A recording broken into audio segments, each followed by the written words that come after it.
la Sérénissime, fondée en 528, fut la capitale de la République de Venise jusqu'à la fin du XVIIIe siècle.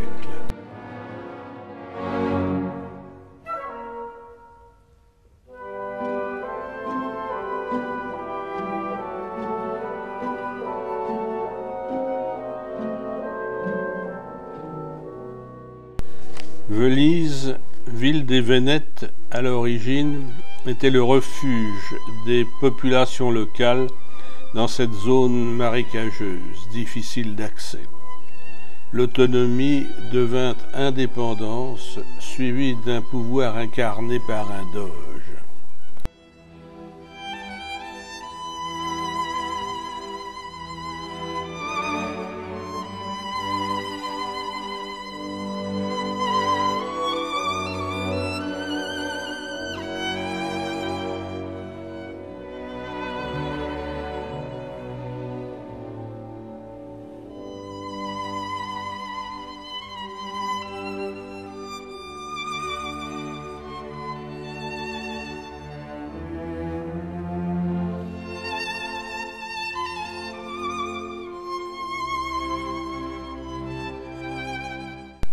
Écoutons le poème de Gérard Cotton.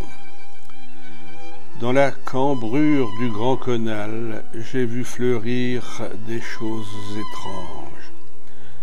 Quand les dorures sont végétales, ici les roses portent des anges. Les roses de Venise sont toutes de pierre vêtues, couvertes de porphyre, de marbre, de blanches istries. Les pétales mordorés de ces fleurs d'Italie n'ont de senteur que le nectar de leur vécu. Santo Stefano, large place encerclée de ruelles et de petits ponts.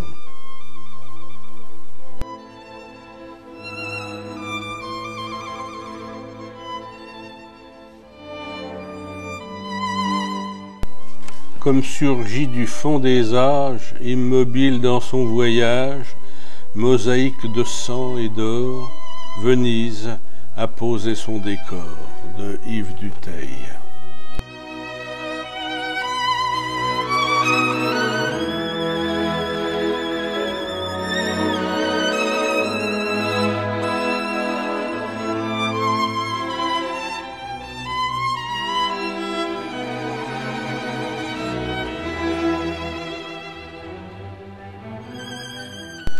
Étrange palais Bovolo du XVe siècle, avec son escalier ajouré, décoré de dentelles de pierre.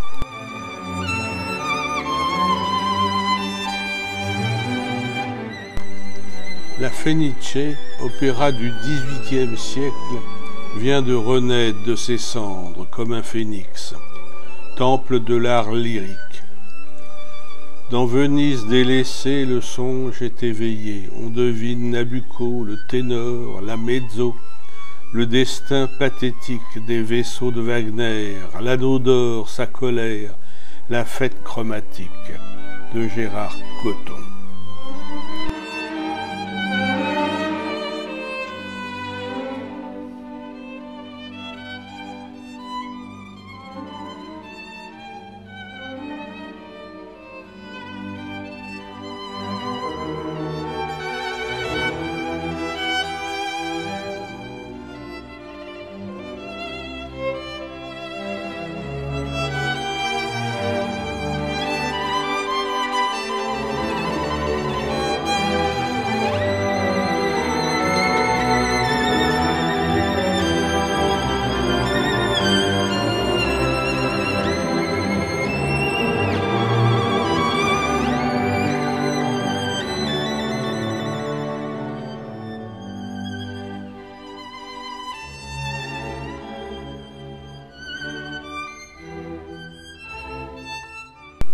L'entrée des artistes à l'arrière du théâtre.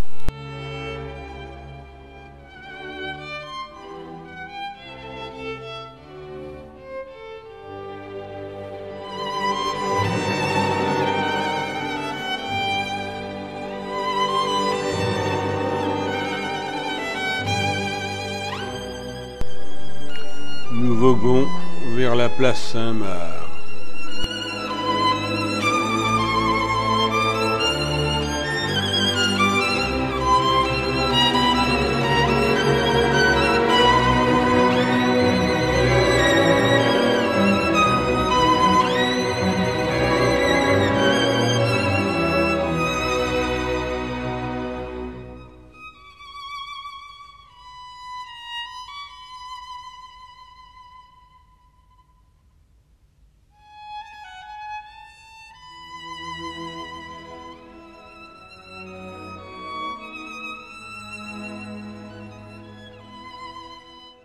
Le campanile fut utilisé comme tour de guet sur le port.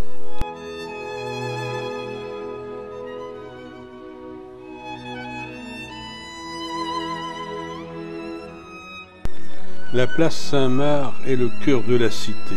C'était le centre politique et religieux de la République de Venise. C'est, disait Bonaparte, le plus élégant salon d'Europe.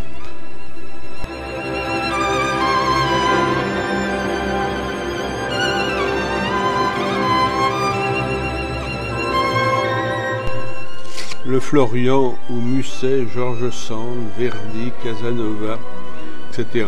ont laissé leur empreinte. Musset écrivait « Et Narcisse, la folle, au fond de sa gondole, s'oublie en un festin jusqu'au matin. »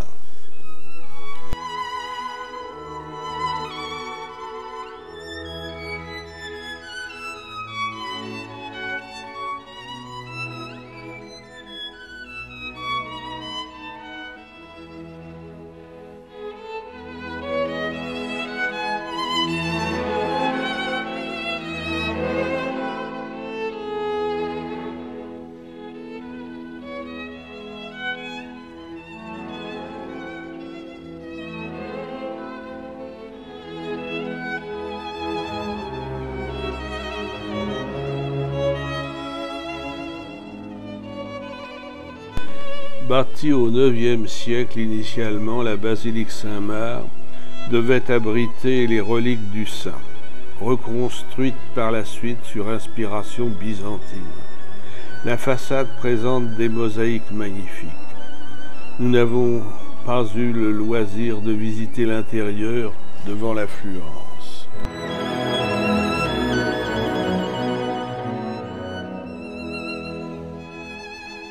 Lion ailé, preuve de puissance et d'ubiquité de Venise en Méditerranée. Le palais des Doges ou palais ducal de style gothique était la résidence officielle du Doge.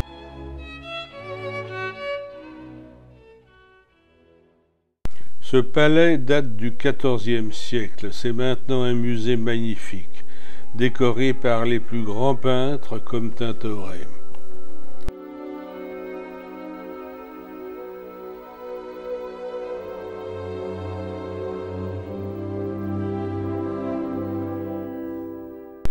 Pour monter dans les appartements du Doge, on emprunte l'escalier d'or, où sont représentés Vénus et Neptune, les vertus nécessaires pour gouverner.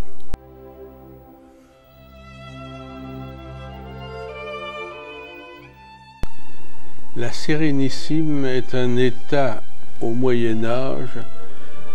C'est une des principales puissances européennes, trait d'union entre l'Occident et l'Orient grâce à sa flotte commerciale. Vue depuis le palais.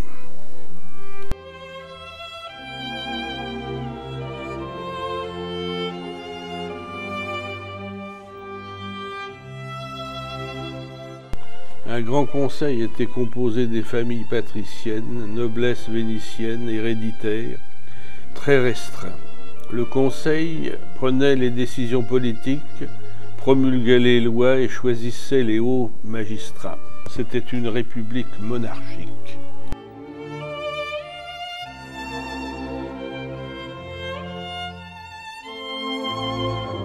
Manifestation pour l'indépendance de la Vénétie.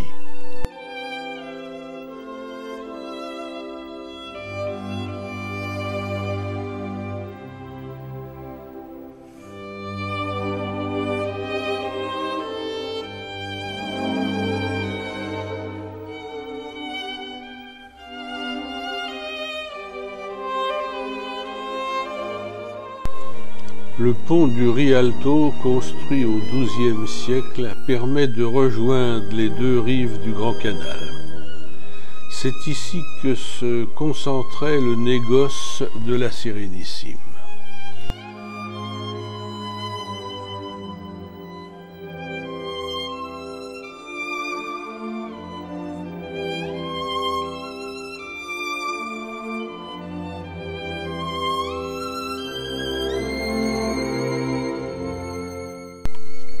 En descendant du pont, on aboutit au marché que nous allons voir.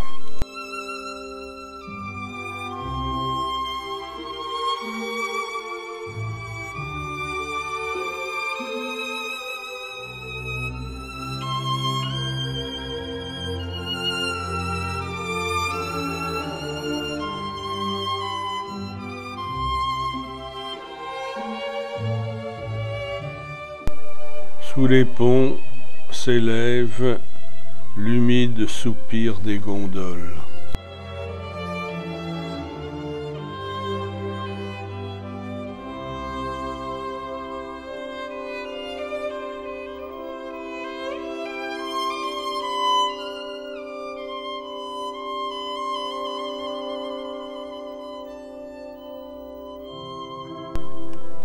Le palais Grassi du XVIIIe siècle est un des fleurons de la Cité des Doges. Propriété de la Fondation Pinault, il abrite une curieuse exposition sur l'illusion de la lumière qui nous a fortement interpellés.